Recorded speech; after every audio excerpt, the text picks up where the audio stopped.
with Hope Unlimited, where we help overwhelmed professionals excel and exhale.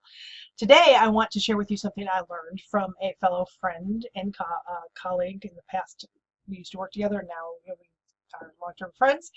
And something that was a good tip that I want to pass along to you, something that I didn't think to do this morning that would have helped a communication situation. So I had received, let me back up.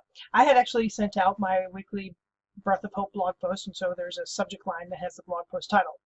It went to someone else I used to work with. They decided they wanted to write to me about something that was mentioned, and so they forwarded it kind of back to me. They used it sort of as a way to forward it and say, ask me a question.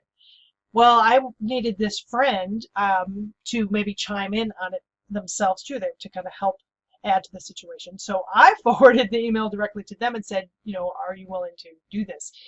And I never changed the subject line. So all this time, the subject line's been just the title of my blog post.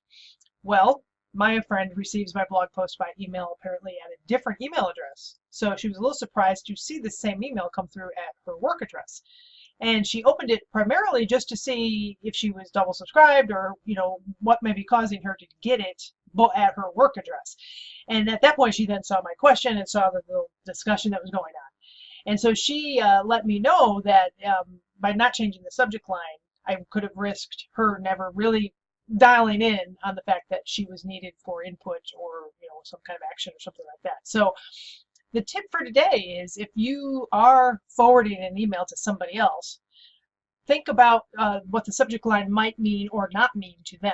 So if it's something that's a title that's just been carried from thing to thing, person to person, it might be better to just change out the subject line and say, hi, could you take a minute and answer this? Or something like that that would grab their attention so they know they're needed, as compared to just getting something a newsletter that's being forwarded all around. So small tip, but a small thing to do, but a very helpful thing to do that can help somebody as they process their incoming email, and they can make, answering you maybe a touch more of a priority because they know what you need.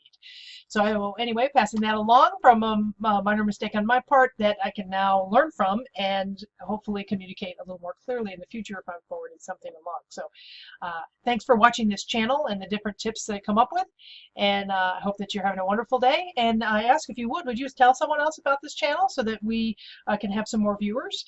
They will get a tip pretty much every Wednesday morning. A new tip or thought to help overwhelmed professionals excel at Excel comes out.